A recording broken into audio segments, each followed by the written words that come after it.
Thanks for being with us, guys. Maybe just to kick things off once you get seated, in 60 seconds, if you could give us just a quick pen portrait of your company and what they do. Maybe start with Dale. Right, how are you? Right, well, we've been going 33 years. As a company now, we organise a lot of predominantly internal comms conferences and events. Anything from 20 people to 5,000 delegates globally, but predominantly in the UK. We've got 130 in the team, and our clients tend to be people like Sainsbury's, Lloyds Banking Group, JCB, National Express, Bosch, so quite big corporates. That was exactly 60 seconds. The first person to be on time today. Well done. Rick. Yes, Smile is an integrated events and live communications agency. We have quite a variety of clients, from IT, telco, sector like Intel. We have automotive, BMW, Peugeot Mini, and quite a lot from the media sector as well, including the likes of Edelman, one of the biggest independent PR companies. We'll cover a lot of very technological and content-orientated approach to our events. Our clients seem to be demanding that a lot, so operating in the UK and overseas. And it's our 10th anniversary year this year, so it's been a hell of a busy year. Congratulations. You set it out for us earlier, Kevin, but just to be fair here, GPJ. Do I need to do it again? I think they're all bored with that. So GPJ is a global communications agency. We call ourselves Experience Marketing. We've been going for 99 years and do about 6,800 events a year. We're going to turn over about 1.75 billion this year. EMEA, we're probably 250 people running events for IBM, Cisco, Salesforce.com, BMW, Mini, Gartner, which is happening in Barcelona at the moment. Great. We're going to put this out to you. This really is your chance to get the latest up-to-date intelligence from the panel. But if I can maybe just kick things off by asking you all, maybe starting with you, Kevin, what's it currently like doing business in Scotland compared to other parts of the UK and Europe? How do we compare? Other parts of the UK, I wouldn't divide Scotland from the UK particularly. I think it's roughly the same as doing any. I mean, we look upon it as doing events in the UK. So London for us and Glasgow for us are the same thing. We don't differentiate. And for us, because we tend to bring everything with us, it's no different for us doing executing an event here as it would be in London. And what about compared to the rest of Europe? Rest of Europe, I think. So if we take the UK versus rest of Europe, I think there's definitely a willingness of an associated supplier chain to pitch in behind the event for us. So as I was saying last night somewhere, the event we just did for Zumba in Leipzig, we had branded taxi drivers, bus drivers, all the buses were branded, and that's nothing to do with the event community. That's the wider tourist industry who want to drive events to the Leipzig Convention Centre, and you can imagine they would, because it's got no business in it. But it's the willingness to bring in associated suppliers to make that event a real experience. Rick? I sort of partly agree and partly disagree, actually, with Kevin. I think certainly my experience over the last probably last year or so, and hopefully into next year, when we're involved heavily in the Ryder Cup, there's a real sense, I suppose it's unfair to say this, but there's a real lack of, certainly around sort of the southeast, of a can-do attitude to a lot of the events and venues particularly, whereas our experience in Scotland is the complete opposite. There seems to be a genuine deep down personal approach across the board. You can almost cut through it. And our team find that a lot more, that there's an understanding in some of the key venues that we've used here, and in Glasgow and Edinburgh particularly recently, where they understand, or want to understand perhaps more to the point, just the wider mission that we're on for our client. It's not just an order take.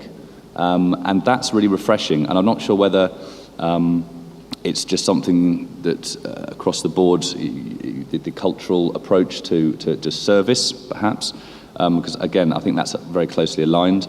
But I think there's a lack of understanding in other regions, not necessarily just south in England, but of what service really means. And I don't find that here. So I congratulate everyone really on that one, because it's inherently genuine and it's quite refreshing.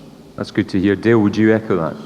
I would, and I'd say really out of all the UK destinations, Scotland is very joined up.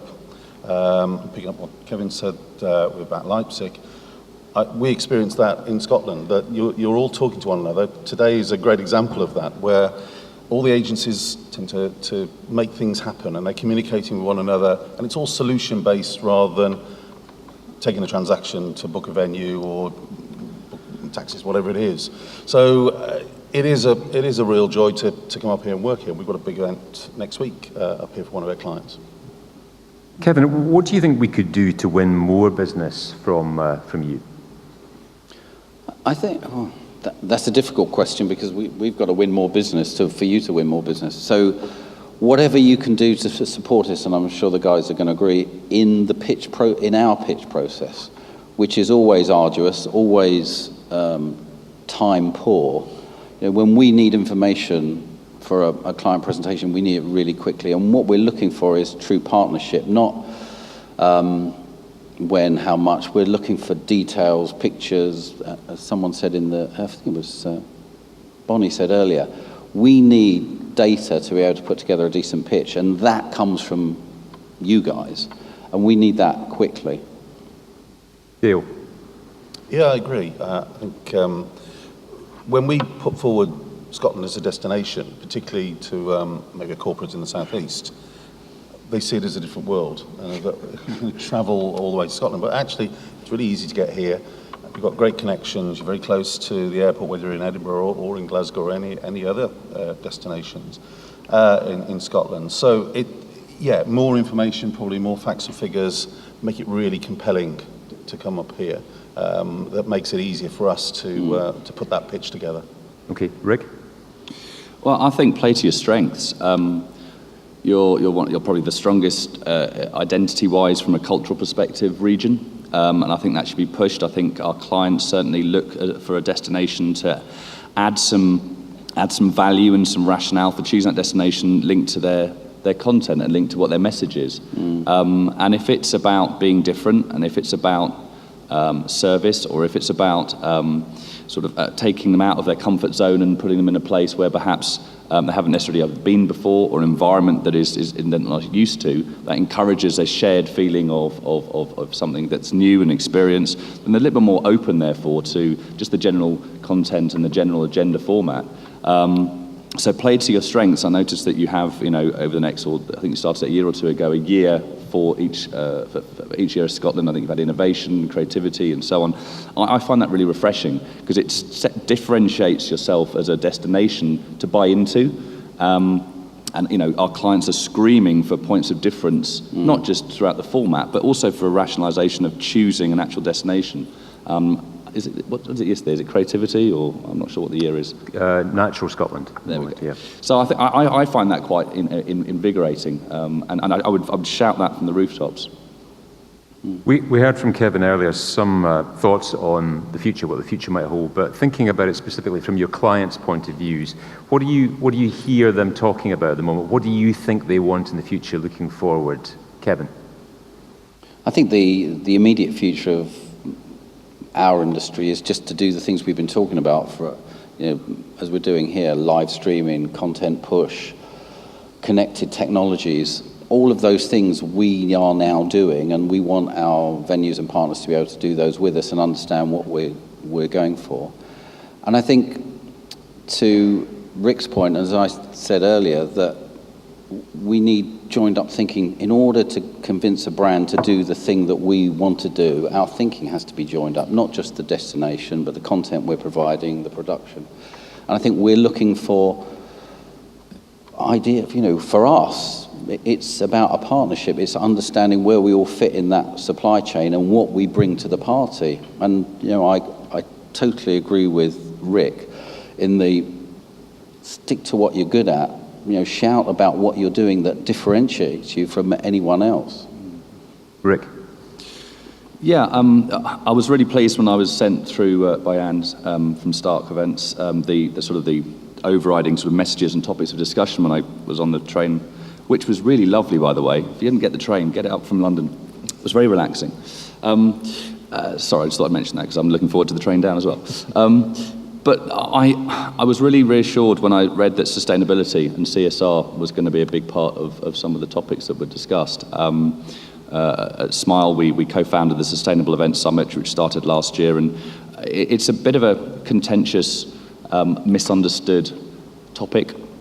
I think Scotland is very well positioned with its investment and its community relations and the buy-in from government to demonstrate that you can actually benefit from having sustainable initiatives as part of your event, both from a more responsible way of just delivering messaging and content at an event, but also from the fact that you can actually make the budget stretch further.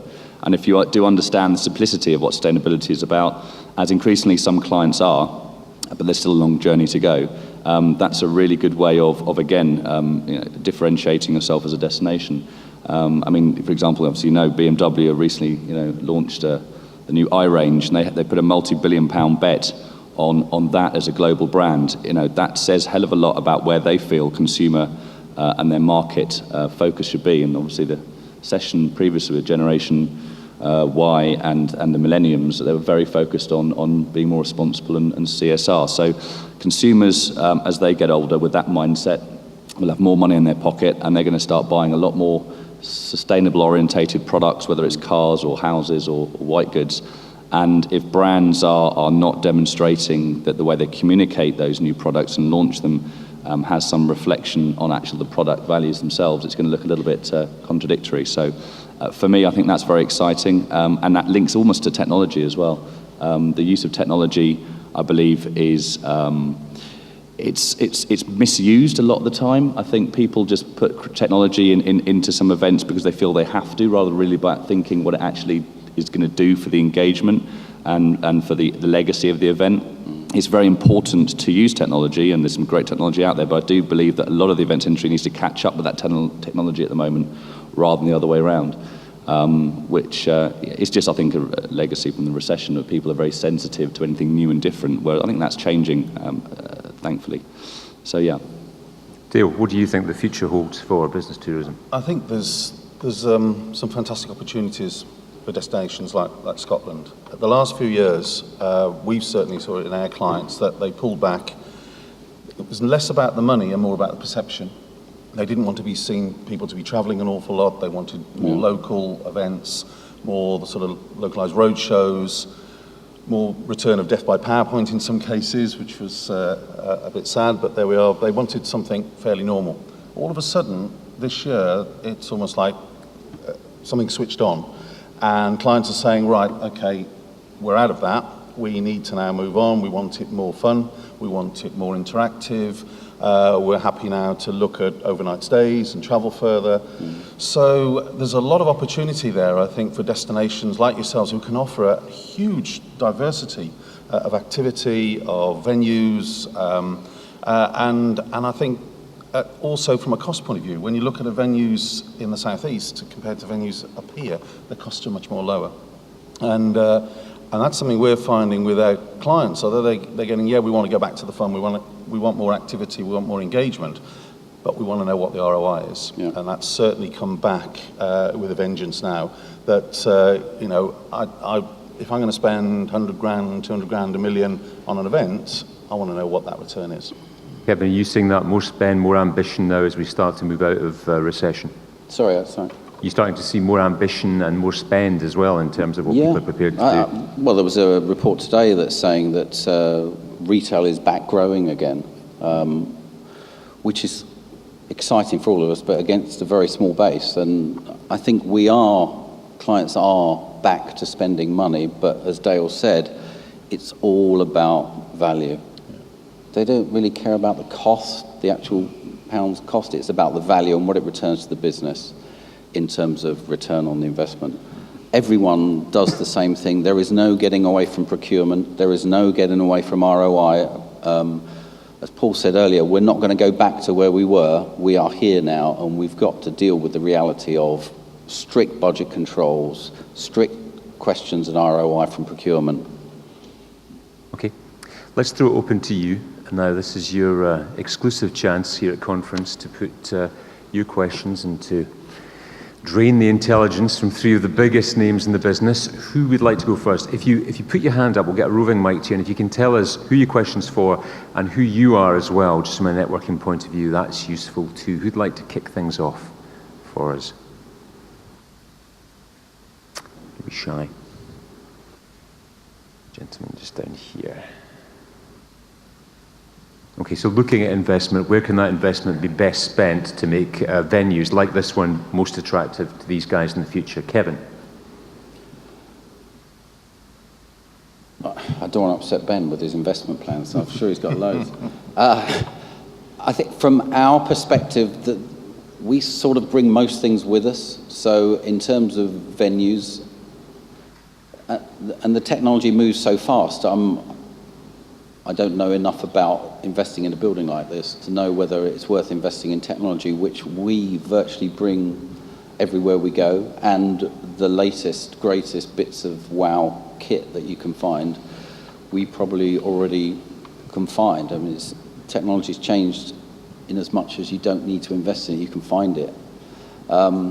So what we're looking for in terms of venue is that true partnership, and with certain venues we have a relationship where they'll put a piece in our pitch document that tells the client how great we are and how many times we've worked together, and we're looking for partnerships that help us win more business, and if we win more business and you help us do that, we're bringing business here.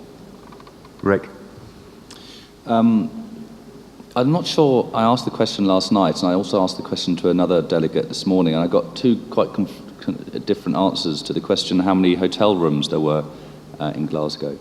I understand it's somewhere between 5,500 and 12,000. Obviously, if the answer's the lower, which I don't believe it is, but it could be, that's a bit of a worry, considering I think London's got something like 120,000 now. I think the Olympics obviously acted as a bit of a catalyst of investment from that perspective. So I think just as someone who runs an agency and my team probably aren't aware of the resource that you have available to yourself, I think probably slightly unfairly, just because of our recent workings with and relationship with Ben and so on, we see Glasgow as the hub, and we see Glasgow have the big infrastructure. With regards, obviously, the new amazing hydro, which I went and visited just at lunchtime.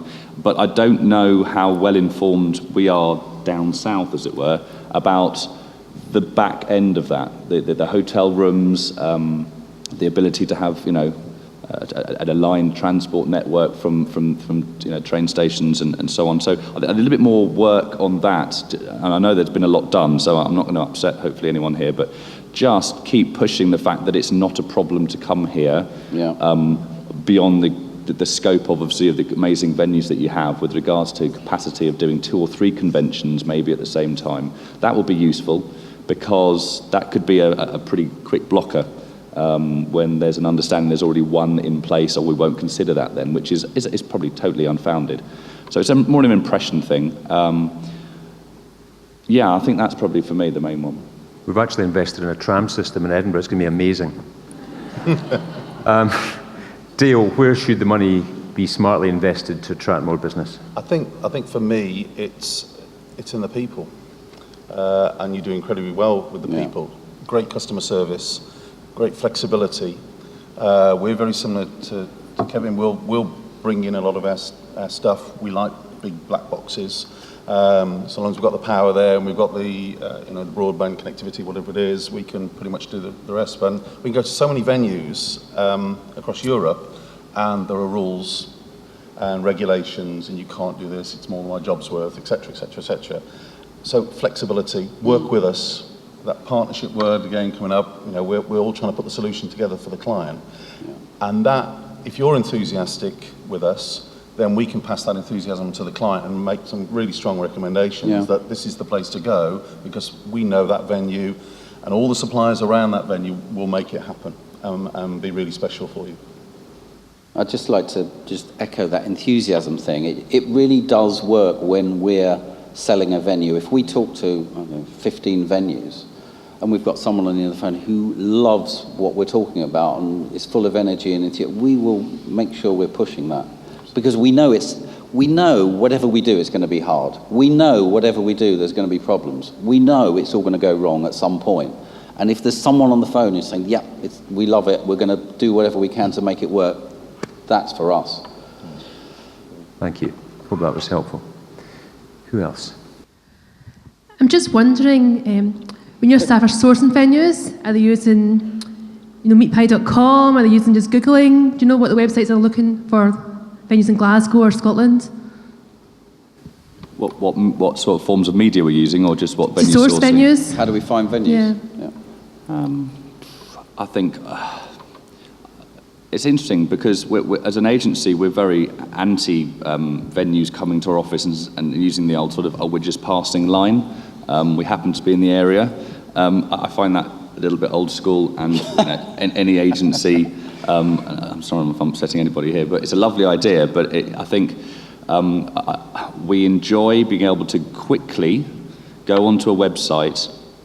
We don't use MeetPie. I think we just maybe a bit of blue and green, and also personal knowledge. It's great to have electronic collateral at your fingertips. Yeah. Whether that's sent to us, because of a blanket thing, or whether we're individually targeted, doesn't matter. But to be able to have a folder with Scottish, Glasgow, Edinburgh, Aberdeen, Dundee venues where you can literally, within a minute, get floor plans, understanding access, understanding some vague rat rates, DDRs, that is really powerful to us. I think blue and green sort of do it anyway as part of the core, but if the answer is sort of how best do we get in front of agency like ourselves, try a slightly different approach from a digital perspective, because that's what really we're after. Big pamphlets that come through in the post go in the recycling bin quicker than you can say recycling bin.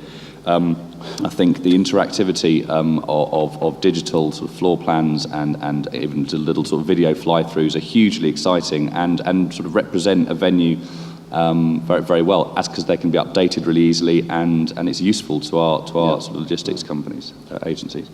I disagree with Rick, because venues always bring cakes and lots of goodies and things. We're busy though, Dale. Oh, sorry. I delegate. Anyway, no, I agree. What I find on some websites, some venue websites, not necessarily in Scotland, but generally anywhere in the world, they can try and be too clever. Yeah. And what's the most frustrating thing is you've got to put a pitch together and you've got hours almost, and you're trying to get a floor plan or you're trying to get a photograph of that room, and you've got some fancy photograph of a glass, all out of focus, trying to be creative. Look, don't give me the creative stuff. Just give me the facts, the figures, the floor plans, whether it's got blackout or hasn't, what power it's got, etc., etc., etc. So I can very quickly put that together, and I can download it off the website into our proposals. That's what we really need, is workable documents. Yeah. So I would agree with both those things, but we do something slightly different. So electronic, yes, definitely.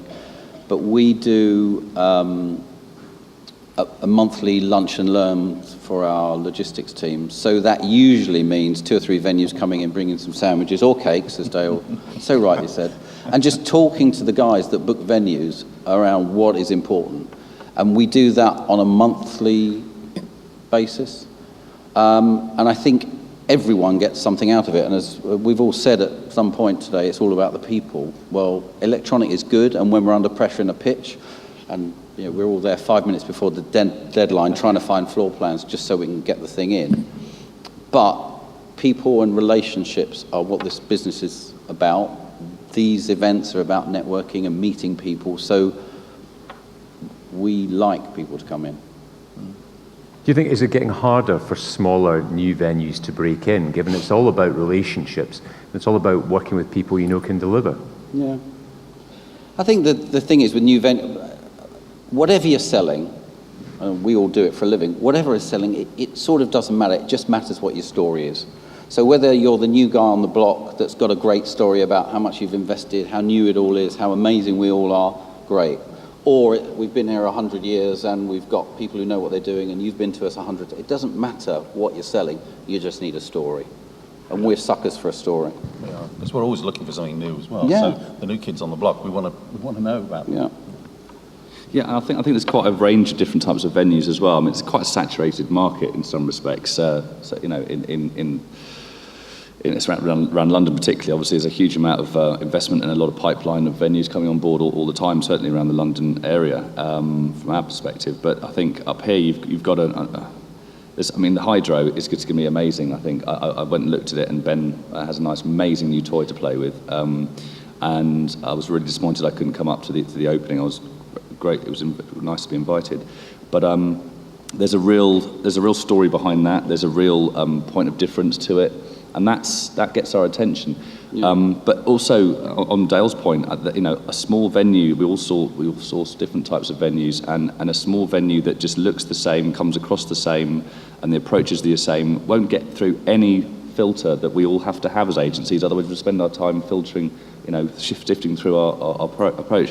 One very small point though, and I don't know what the other guys feel this, please have DWG files available to us. There's nothing more frustrating when we're on this pressure of time, and you ask for floor plans from a venue and they send you a floor plan, which is two-dimensional, which is no use to us whatsoever. I'm sure you all do this, so it's obviously a southern thing. But yeah, have accessible DWG files, because that's what we use to create the designs and the technical team needs to input onto a 3D render. It really can be hugely frustrating and can damage you as a venue that will partner with us. I mean, that how bad it can get. Okay, really good advice, guys. Thank you very much. There was another lady over on this side, just down there. Thanks very much. Aileen from Glasgow. Really just picking up on the partnership approach you'd mentioned earlier, and also how you find information. And it's to do an unashamed plug for the City Convention Bureau, really, and to find out from you, do your teams use City Convention Bureau for the statistics, for facts about hotel rooms or accessibility? Because really, I think there's a few cities in the room here that would be very keen to work with you and give you that very fast and efficient information about their locations. Dale. Yes, our team do, and actually all of the centres you've got up here are very proactive, and I know our guys always find it quite a joy to work with you guys and get that information they need, and it's a useful source of information. So yeah, it's useful. It's good. Rick? No, we don't. So look forward to meeting you afterwards. Happy days. I don't know whether that's probably our fault more than yours. Obviously, our barrier to getting engaged with some suppliers on a daily basis. No, I love cake, by the way. Probably just how it's delivered, I think is probably the point. They have to bring it with them, Rick. Yeah, of course they do. But no, we don't. I mean, further afield, we probably would. You know, if we, I guess that sort of naive familiarity that you sort of think you know the place because it's that closer than you know, Toronto or Hong Kong. So that's a very interesting point, and something that I'd certainly welcome you to our offices. With cake. With cake. Yeah. Without cake. Vegetable haggis. That was lovely last night, wasn't it? Kevin.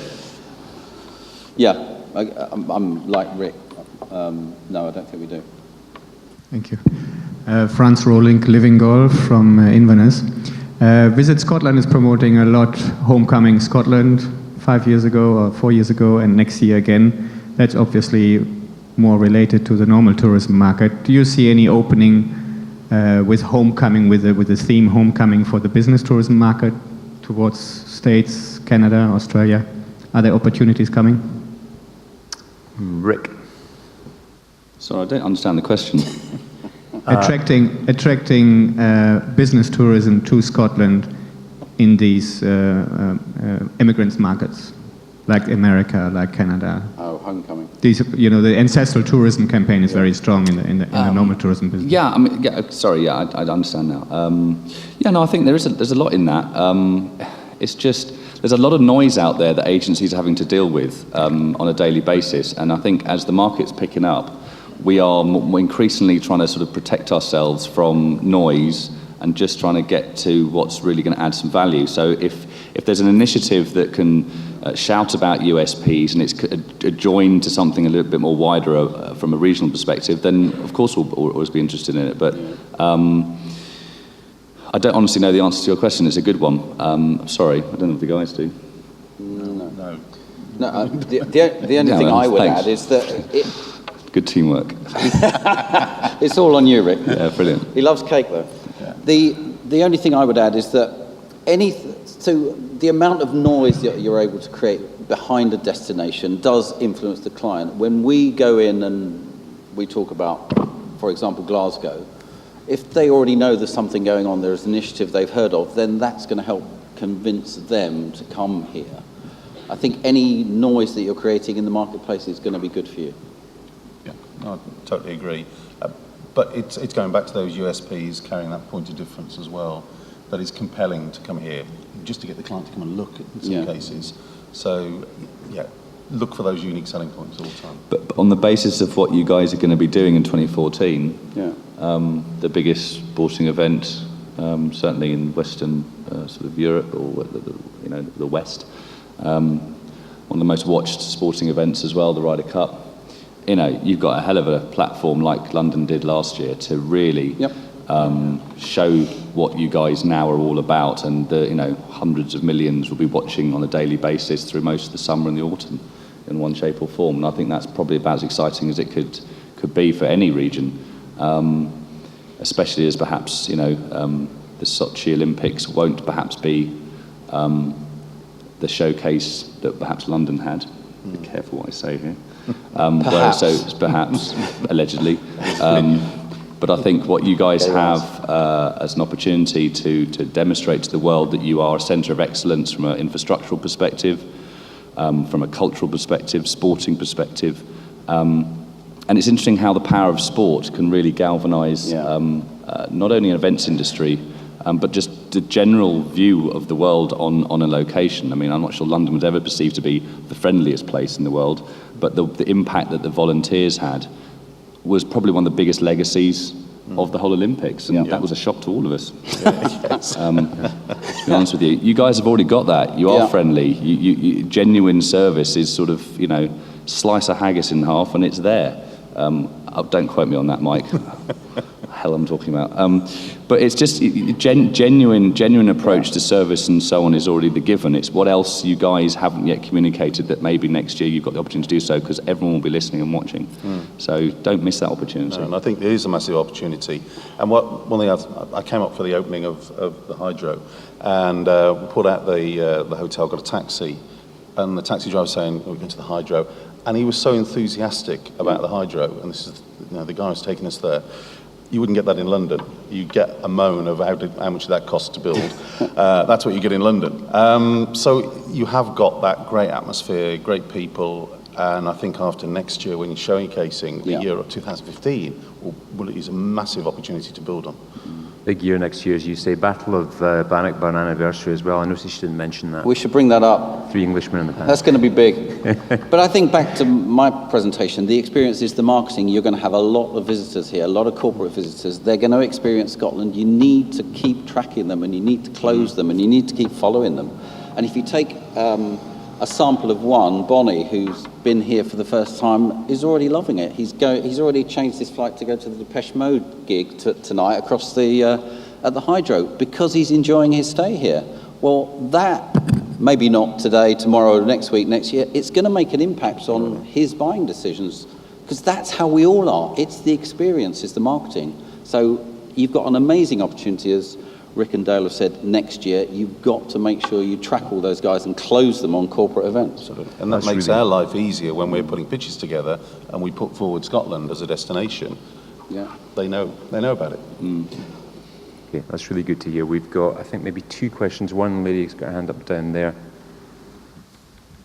I've just dropped the mini iPad. Sorry. Into your bag. Yeah. You should have given it back. Fill out your handbag.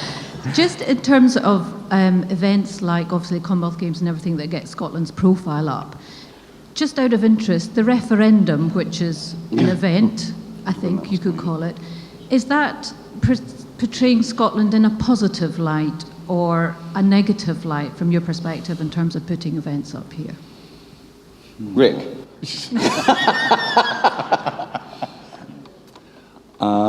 I think any indecision is going to be not helpful or healthy. I don't think certainly our clients are adverse to looking at Glasgow, Edinburgh, Dundee, Aberdeen, wherever it might be, because of the referendum. No. I think we will be quite closely, probably not as much as you guys, looking at how the next, it's about 10 months ago, something like that, before it is. I think we'll be quite closely monitoring whether there's any big policy changes potentially of investment and the implications from a budgetary perspective, because what you have now, for us anyway, perception-wise, sets the standard, with regards to, as I said before, the government collaboration with cities in conjunction with venues. It's as strong as it is anywhere, if not in the world, certainly in the UK, and that's something really that you cannot lose, because that's a massive USP that you have. We just don't have that sort of partnership approach, openness, flexibility anywhere else, well, certainly that our agency experienced. So as long as that doesn't change either way the vote goes, I'm not a politician, so I wouldn't know what the implications are, but if that's under threat, that would be a worry. Yeah. Deal. Yeah, no, I totally agree. It's almost keeping the status quo as it is at the moment. So if there is some big policy change that affects the way we do business up here, then obviously that would have an adverse effect, and our clients would not want to come here. Yeah. Kevin. I think big corporate clients, as Rick said, hate indecision. They hate not knowing. And if you look at the stock market, the companies that do badly are those that are in the middle of mergers, because the stock market doesn't know where to invest. They don't like if you're going to lose money, they don't mind. If you're making money, they don't mind. They want definitive action, and I think the closer you get to that thing is probably going to have more of an effect on what's going on in the short term. Okay, one final question to wrap up this session.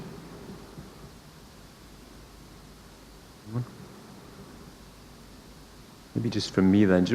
Yeah, just in time there. I think we have got a working microphone now, so here we go. Is there anything that keeps you awake at night, that worries you at the moment, that worries Hair you? loss. On a professional basis. On a professional basis, of professional course. basis, Only, yeah. only professional basis. Don't want to know. Where to begin? Yes, what keeps me awake at night? I'll tell you what keeps me awake at night. It's being on a panel with Dale and Kevin from... actually, what keeps me awake is the skill set currently. This is not a new thing, but, I was talking earlier with Chris from Crystal about, we're all growing as an agencies and things are on the up. So we need to recruit better skill set, and it's obviously there's been certain decisions we've put on hold throughout the recession for obvious sensible business reasons, though I think we've all actually grown through the recession, so we're all very lucky. But the quality of understanding from not only the sort of the base level at sort of 18 to 20-year-old coming out of certain courses, but also at a certain sort of more senior level where there's a sort of an inherent travel background, and the market has shifted quite a lot into sort of other areas of engagement and experience and social media and digital understanding of what events ultimately have. They all are about delivering a message, whether it's even just singing or launching a product. And there seems to be this gap of knowledge at one end and the other, because, institutionalized perhaps from a travel background, which is still relevant, but there's a wider requirement now to sit in front of a client and have a client relations remit.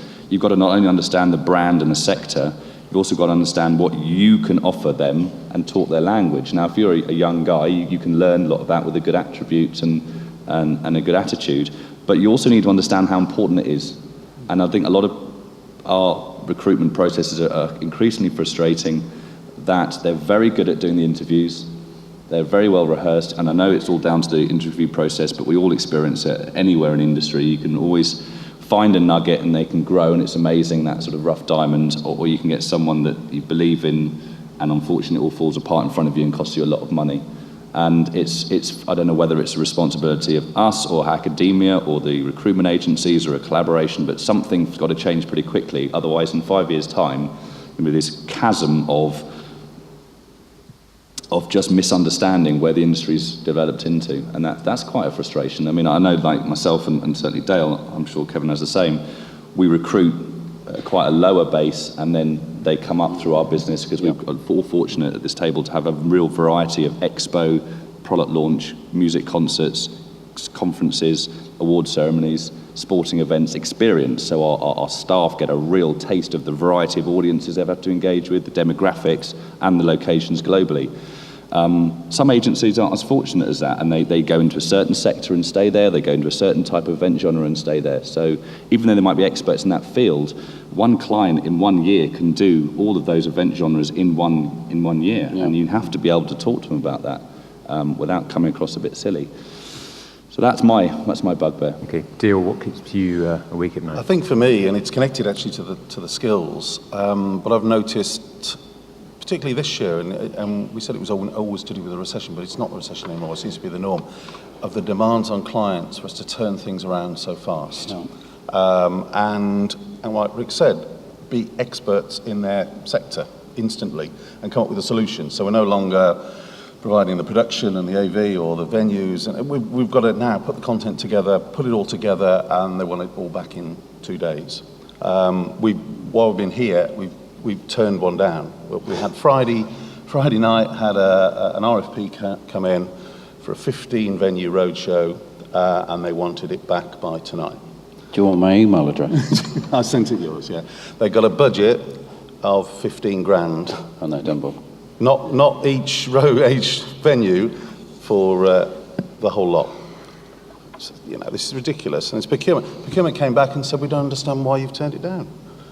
Well, and then they wanted to look at some sort of bartering scheme in terms of payment. I thought, you're off your head. And that's, if that's, we're going to start getting this sort of ridiculous briefs from procurement who clearly don't understand their market, then that keeps me awake. How are we going to cope with that? How are we going to deal with that?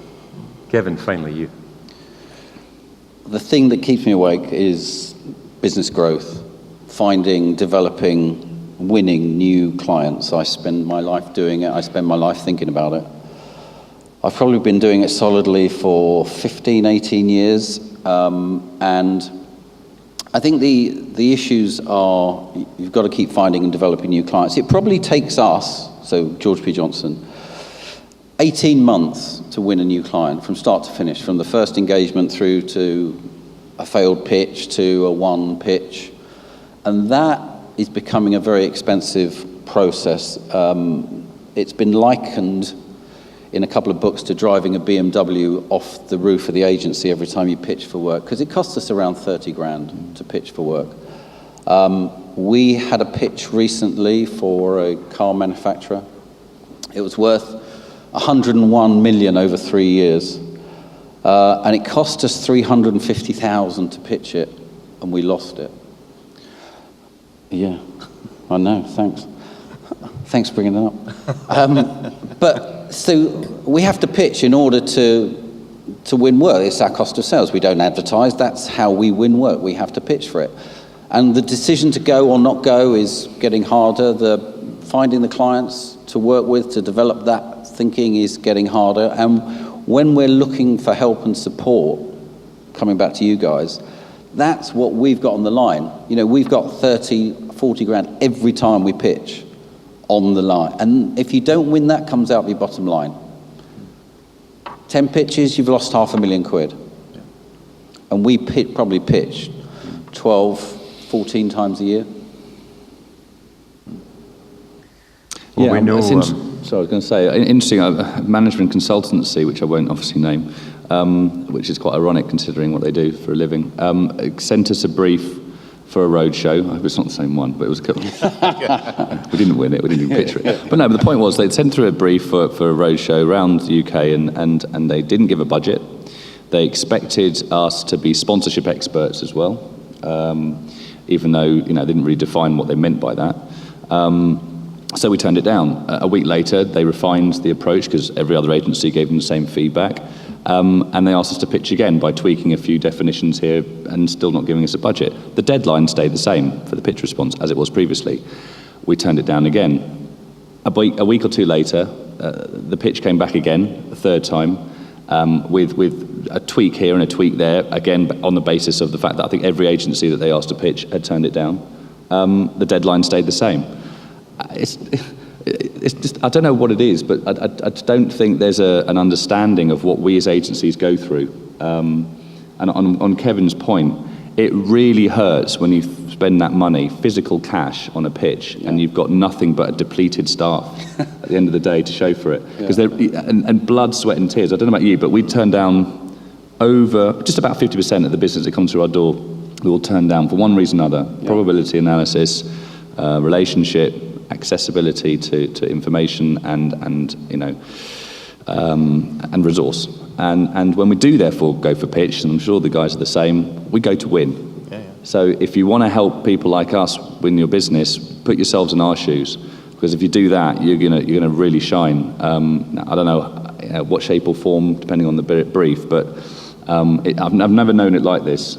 You win, and you're almost relieved these days when you win. You're not celebrating; you're just relieved because of the investment you have to put in. Yeah, absolutely. Okay. Well, we know what makes them unhappy, but we also know what makes them happy. We're really grateful to you for taking the time to be here and just to be so honest as well about the whole process. Please put your hands together and thank our buyers panel: Kevin Jackson, Rick Stainton, Dale Parmenter. Thank you very much indeed.